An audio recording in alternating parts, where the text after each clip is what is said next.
Happening this evening in San Francisco's Chinatown, a book reading on how you avenge the death of your mother. Nearly 30 years ago, Susan Lieu's mom died as a result of a plastic surgery malpractice case. She dealt with that trauma through performance and art. But as our Ryan Yamamoto reports, the healing began when she used the tragedy to help change a nearly 50-year-old California law that now gives victims of medical negligence a way to recoup their losses from pain and suffering. Everyone knows the tragedy of the dead, but let's talk about the tragedy of the living. How someone heals from trauma. I felt scared. Can come in many different forms. Perhaps there was too much shame tied to how she died. For Susan Lieu, she found answers as a performing artist with a one-woman play, and most recently as an author with the release of her memoir, The Manicurist's Daughter. Seeking the truth was how I would avenge my mother's death.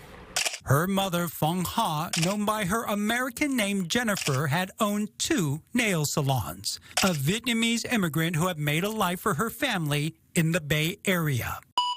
But in 1996, while undergoing a tummy tuck and chin implant, she went into a coma and later died of a botched plastic surgery. The doctor had been at the center of multiple complaints, having his license suspended by the Medical Board of California. Where Susan made a trip to the San Francisco doctor's office, where her mom went in but never came out. Sometimes I look back and I wish I could have prevented her from coming here. I've come to this building so many times looking for answers, and a part of me feels that I found that answer and now I can let it go. Susan found that answer by turning trauma and tragedy into real change.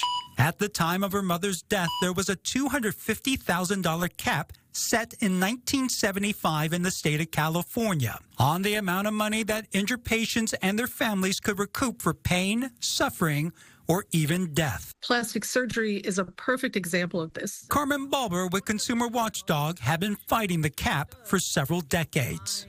Now, in 1975, $250,000 was actually a reasonable amount of money. Today, that amount is about $50,000 when adjusted for inflation.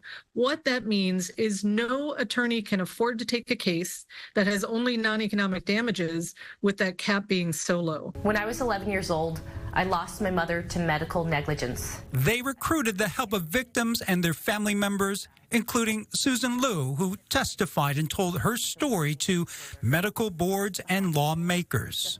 One of the most important ways that an organization like mine can make a change in the law is by telling the stories of families who are impacted. And in 2022, they won the battle. Governor Gavin Newsom signing California Assembly Bill 35, the Fairness for Injured Patients Act, raising the cap families could recoup for medical negligence from $250,000 up to $1 million. That's me leaving a legacy for my mother. A legacy through activism and real change, while healing through performance and her art. I wanted to know who she was and how I was like her. And most of all, I wanted to know if I could heal from this trauma. By retelling the story of her mother, not just how she died, but how she continues to live.